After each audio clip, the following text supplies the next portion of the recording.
After the security guard gave his testimony, the prosecution called their next witness to the stand, a male dancer named Daniel Phillip. What followed was a tense exchange between him, the prosecution, and the defense, each side digging for the truth in their own way. But listen to this. What unfolded in the courtroom during Phillip's testimony added a whole new layer to the case, raising eyebrows, questions, and even a few gasps from those in attendance. Before we dive in, I want to remind everyone that in a court of law, every individual is presumed innocent until proven guilty. Now, let's break down exactly what happened. What you're about to hear is a recreated reading of the Day 1 transcript from the Sean Diddy Combs trial. Source, courtroom reporter at Inner City Press on X. All parties are presumed innocent until proven guilty. Listen at your own discretion.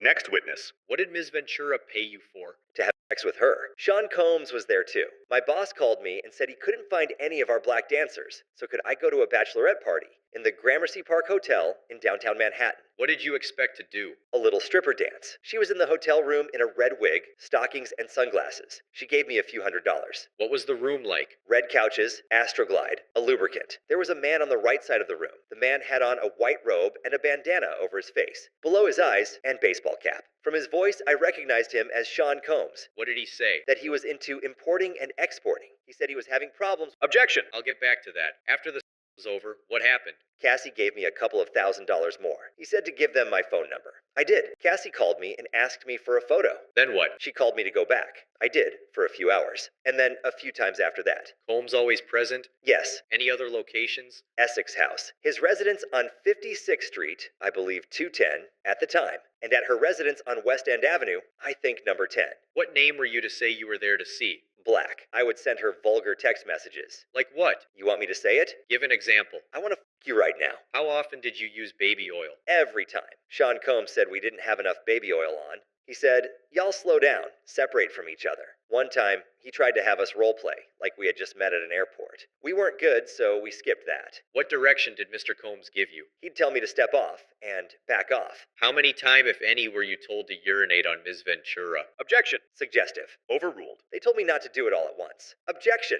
To him saying I've got it. What happened afterward? They'd leave me waiting for hours. The whole thing might go on for 10 hours. They were headed to the Essex Hotel. They said to go in 30 minutes. It was the first time he opened the door as himself, dressed in a suit. No mask. How did things change? He didn't feel objection. Who, if anyone, recorded? Mr. Combs, with cell phone and camcorder. He took a photo of my driver's license, for insurance. He said, objection. Focus it. What did you understand? He was threatening me. Once I went and Cassie was slumped over. He said, it's not going to happen this time.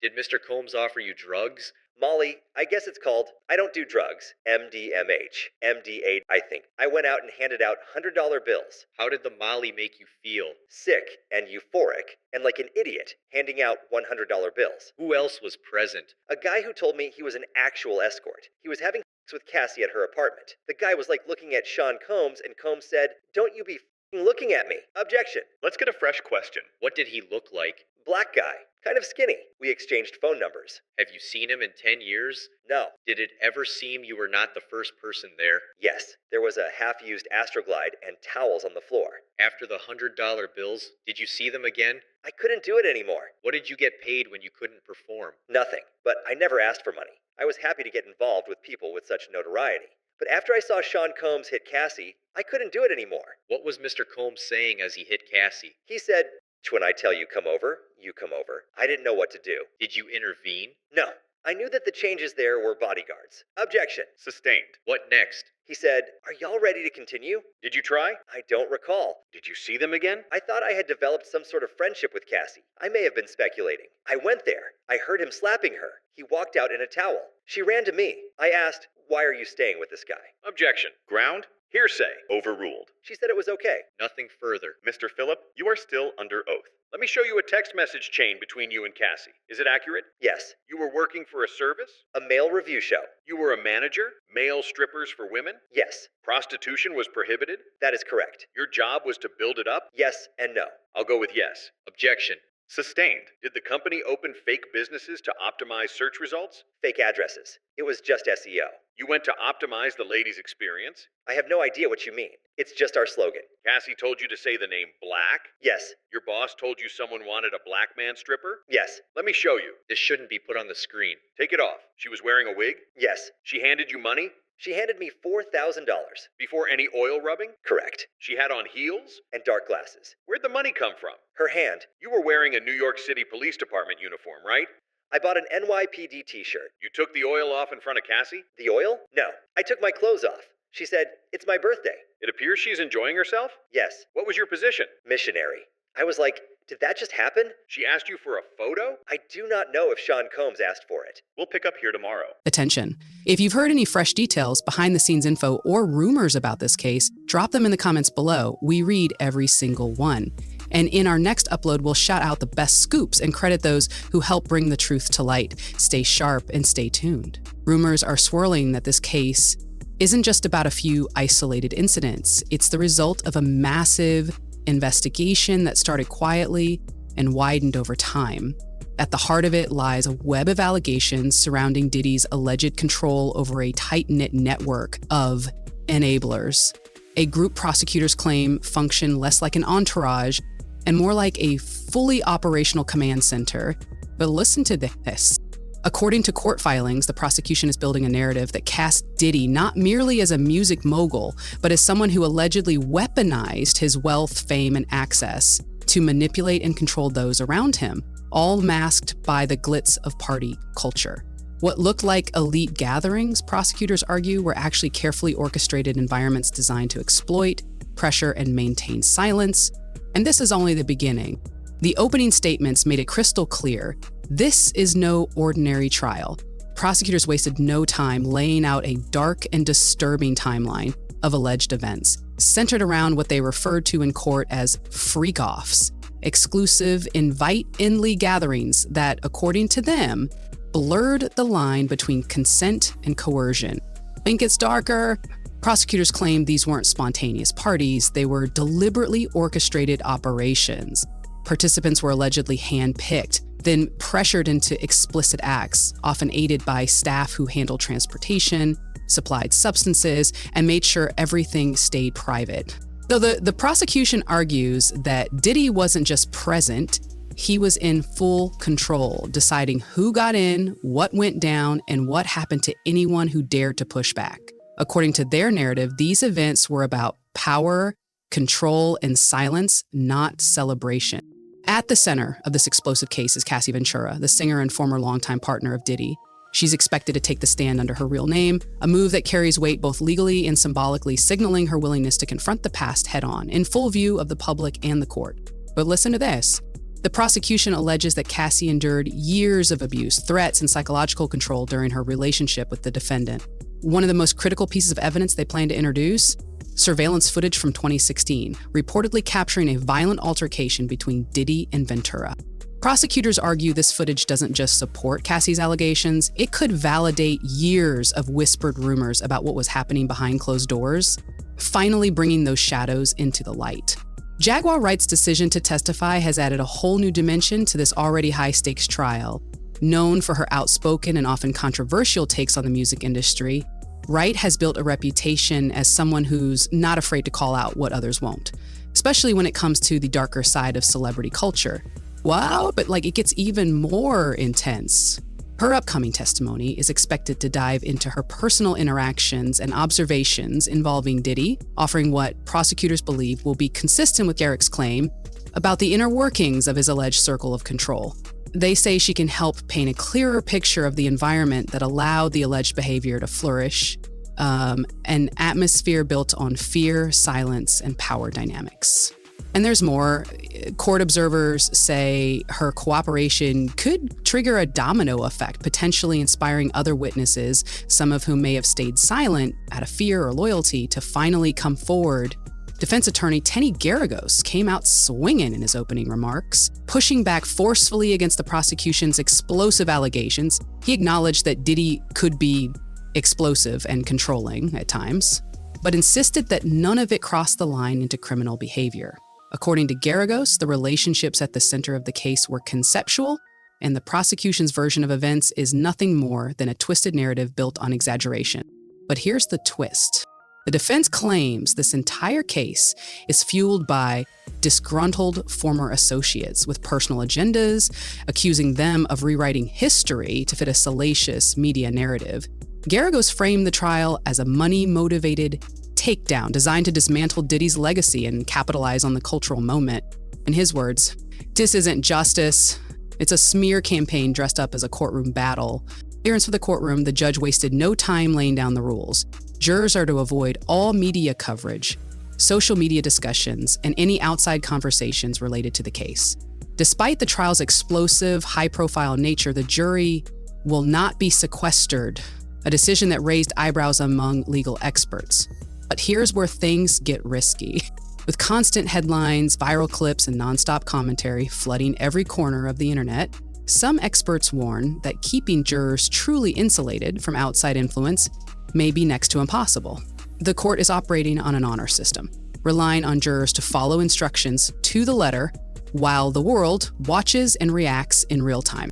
One of the first major shocks to ripple through the courtroom came during the prosecution's opening statement, when disturbing allegations tied to the so-called freak-off events were brought to light. Among the most jarring was an incident involving a female escort who prosecutors claim was forced into degrading and humiliating acts, allegedly under Diddy's direct instruction and in the presence of Cassie Ventura. But it's what this moment represents that's even more chilling. According to the prosecution, this wasn't just about physical domination. It was a clear example of the psychological control Diddy allegedly held over everyone in his inner circle. They argue that moments like this were designed to instill fear, assert power, and break boundaries, turning private encounters into tools of manipulation. The message was clear. This trial isn't just about what happened behind closed doors. It's about the power dynamics that kept those doors shut for so long. While these shocking details have dominated headlines, prosecutors insist the case is about more than just isolated incidents. It's about a systemic pattern of control and abuse of power. The reason this is happening, they argue, goes much deeper. According to the prosecution, Diddy allegedly, quote, engineered an environment where boundaries were intentionally blurred and where those around him, associates, staff, and even security, played a role in enabling behavior that would be unacceptable in any professional or ethical setting. This wasn't about a few bad nights or misunderstood relationships. Prosecutors say these were not one-offs. They were carefully repeated patterns of manipulation, patterns of silence, patterns of power being used and abused in ways that left people afraid to speak out. Until now, as the trial continues to unfold, the witness list is only growing longer and more revealing. Prosecutors have indicated that in the coming days, they'll be calling on a mix of public and anonymous witnesses, including former staffers, drivers, and private security personnel, many of whom were allegedly instructed to carry out questionable and at times disturbing tasks. But it gets even more telling. While each of these testimonies will be closely examined for credibility and consistency, prosecutors say the real power lies in the collective pattern. Individually, these accounts might raise eyebrows, but together, they're expected to paint a picture that's difficult to dismiss, a carefully maintained ecosystem where silence was rewarded, obedience was expected, and dissent came with consequences. In the prosecution's eyes, this isn't just testimony, it's evidence of a playbook that operated behind the scenes for years. For his part, Diddy has consistently denied any wrongdoing. Though his public statements have been few and carefully worded, he's made it clear that he sees himself as the target of a coordinated smear campaign, one he believes is exploiting the current cultural climate where powerful figures are increasingly being held to account. But behind the scenes, the battle is even more intense. Privately, Diddy's legal team has been working aggressively to challenge the prosecution's case, filing motions to dismiss charges, suppress evidence, and limit the scope of what can be presented in court. Despite their efforts, the judge has allowed most of the prosecution's key submissions to move forward, signaling that the case is strong enough to proceed, at least for now. In the court of public opinion, Diddy is trying to hold the line. But in the courtroom, he's fighting a far more uphill battle, one that's growing more complex with each passing day. Adding another layer of complexity to an already high-stakes legal battle is the presence of multiple civil lawsuits running parallel to the criminal trial.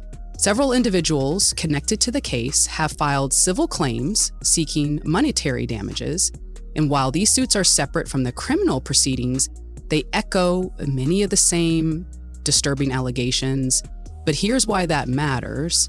In civil court, the burden of proof is significantly lower. Plaintiffs only need to prove their claims by a preponderance of evidence, not beyond a reasonable doubt. That means it's often easier to win civil cases, especially when they align with a compelling public narrative. Still, it's the criminal trial that carries the highest stakes. If convicted, Diddy could face decades in prison, making the outcome of this case one that could not only reshape his legacy, but determine his future entirely. There's also been fierce debate over how the evidence was gathered. The defense insists that the wiretaps and seized digital communications were obtained improperly, filing multiple motions to suppress those materials. But listen to this, the judge hasn't yet issued a final ruling on all of those challenges. So far, though, the preliminary decisions have largely sided with the prosecution's right to present a wide array of evidence. Outside the courthouse, media glare shows no sign of dimming. Satellite news trucks jockey for prime spots, bloggers stake their claims, and independent journalists chronicle every twist. It gets crazier. Social media feeds are flooded with round-the-clock commentary, from courtroom couture to the subtlest eyebrow twitch. But beyond the spectacle, this trial is fast becoming a referendum on unchecked power in the entertainment world. As each witness takes the stand, the mood in the courtroom has unmistakably shifted. What began as a headline-grabbing celebrity trial is transforming into something far more profound. A granular probe into an industry that for years thrived in secrecy. But here's the kicker. Allegations, once traded only in hushed corridors, are now on full display, backed by internal documents, damning footage, and firsthand testimonies. The next phase of the trial will call in digital forensics experts to sift through years' worth of messages, photos, and videos, allegedly stored by Combs and his team. But that's not all. Prosecutors say this digital trail won't just confirm critical timelines, it will also reveal a systematic effort to scrub away incriminating evidence. They've even subpoenaed phone records and financial transactions to map out patterns of communication and money flow that, in their view, point to deliberate manipulation and control. Legal analysts warn that even with the severity of the charges and the volume of testimony, landing a conviction still hinges on weaving a clear, compelling narrative that leaves no room for reasonable doubt. But here's the catch, the defense is primed to pounce, aggressively cross-examining every witness, digging for inconsistencies, exaggerations, or hidden agendas. And that's where Jaguar Wright's testimony becomes pivotal. But listen to this. She's far more than just another former associate. Her outspoken public persona, past declarations, and refusal to be silenced make her a powerhouse witness for the prosecution. If her account stays consistent, detailed, and tough to knock down, it could dramatically shape the jury's perception of Diddy's character and intent. With every passing day, Diddy's inner circle shows fresh signs of fracture. But get this, names once synonymous with unwavering loyalty are now turning up in subpoenas, legal filings, and headline-grabbing media statements. The prosecution insists this exodus proves the fear-driven silence that long shielded the defendant is finally starting to crumble. This courtroom saga is poised to stretch across several weeks, possibly months, as new revelations keep emerging, each layer adding fresh complexity to the case. But here's the clincher. At stake is not only Diddy's personal freedom, but also the legacy of a music empire that shaped an entire generation. For those watching closely, the courtroom has become more than a battleground for legal arguments. It's the stage for a reckoning years in the making. Inside the courtroom, the atmosphere is razor sharp and tightly controlled, with heavy security on every corner to prevent any disruptions during critical witness testimony. But here's the twist.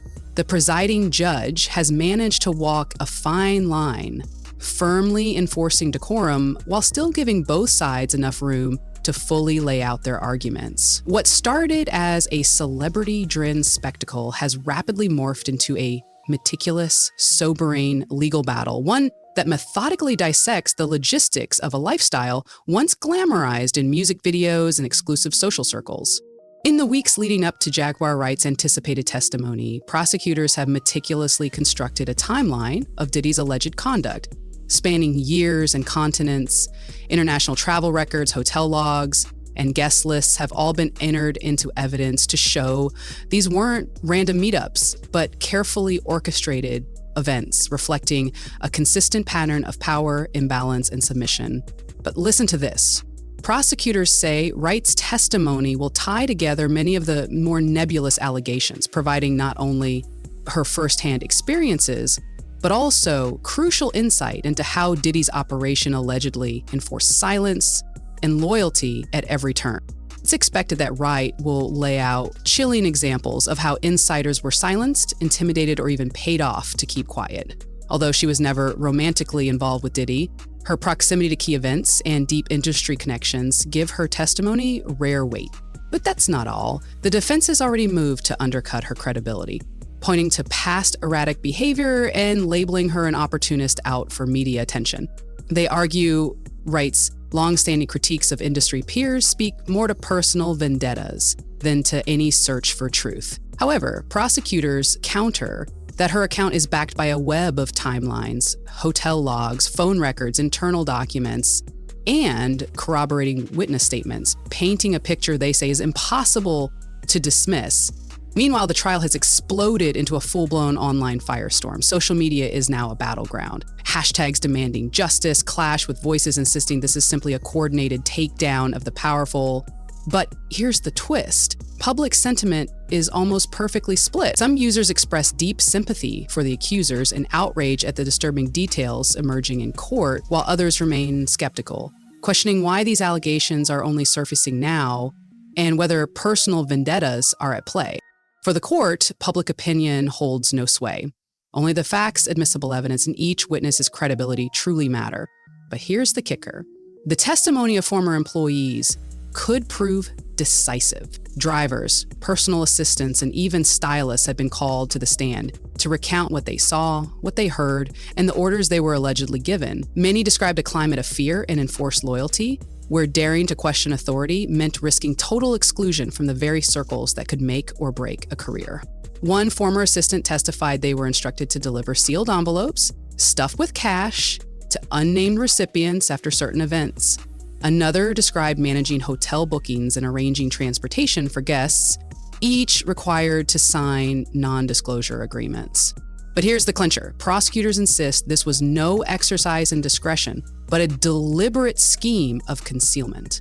They argue that despite its complexity, the paper trail unmistakably reveals coordinated intent. Another key piece of evidence set to surface later in the trial is the trove of digital content stored on hard drives seized during the investigation. Law enforcement believes these devices contain images, videos, and messages that corroborate multiple witness accounts. I'd love to listen to this. The defense is battling fiercely to suppress chunks of this digital evidence, yet early rulings have already allowed prosecutors to reference it in their opening statements, strongly suggesting that at least some of these files will make it into court. Observers have also noted how precisely the prosecution is sequencing its witnesses. They begin with the people closest to Diddy, those who lived and worked side by side with him, and then gradually expand outward to the fringes of his empire. But here's the kicker. Each new testimony is designed to reinforce the one before, adding layer upon layer of corroboration until the overall narrative becomes nearly impossible to dismiss. By the time Jaguar Wright finally takes the stand, the jury will have already heard from a broad cross-section of Diddy's circle, every single account echoing the same themes of compliance, secrecy, and control. Legal analysts say this approach is straight out of the textbook for complex trials, where proving a pattern of behavior carries more weight than any single incident. But here's the clincher. Instead of hunting for that one smoking gun, the prosecution is methodically laying bricks, each detail, statement, and email adding to a wall of evidence they believe will ultimately secure a conviction. Diddy has remained mostly silent throughout the proceedings, sitting stone-faced beside his attorneys and only occasionally whispering or jotting notes. But that's not all. Gallery observers say that behind the stoic exterior lies a man intently tuned in to every word, fully aware of the stakes and the steadily mounting testimony against him. Prosecutors keep weaving an ever denser web, aligning financial transfers, travel data, and message logs with witness accounts. But here's where it gets more intricate. They say the connective tissue is no longer just pattern evidence. It's a roadmap showing planning, motive, and follow-through. The defense fires back that the data is circumstantial and wide open to interpretation, insisting none of it proves an actual crime on its own. The human toll is palpable. Several witnesses have broken down while recounting their experiences: a former house manager who felt trapped as the job grew darker, a chauffeur ordered to lie to hotel staff and police. And it gets heavier even when their stories don't directly accuse Diddy. They flesh out a portrait of a system prosecutors claim he orchestrated. iFresh Skirmish centers on more than 200 proposed exhibits, everything from photos to personal journals. But listen to this. The defense wants many of them tossed for being irrelevant or unfairly prejudicial, while prosecutors argue they bolster the accuser's claims. Multiple evidentiary hearings are on the calendar to decide what the jury will ultimately see. Outside the courtroom, the music world is holding its breath. Labels, collaborators, and business partners are fielding questions about what they knew and when. Some are scrambling to distance themselves, others stay conspicuously silent. Yet that's not all. Whispers suggest many are waiting to see which way the verdict winds blow before making any decisive moves. Inside, every word and exhibit is being cataloged for the record. This isn't a circus trial, it's a legal proceeding where each admitted item becomes part of a living archive. But here's the kicker: every new document locked into evidence deepens a narrative prosecutors hope will stand unshaken on appeal. Rumors swirl that more high-profile witnesses, names still under wraps, are ready to break their silence. It gets crazier. Depending on how their stories land, they could either reinforce the prosecution's arc or punch holes big enough for the defense to drive through. Reporters note the tempo: steady, deliberate, almost clinical. No theatrics, few surprises, just a slow, relentless build. But don't be fooled. Both sides know a single misstep in questioning or evidence handling could tip the jury's perception. As each day passes, the proceedings spotlight not just one man, but an industry culture that let power run unchecked. And the broader question now looms: will this trial mark a turning point or simply become another headline in a long list of cautionary tales?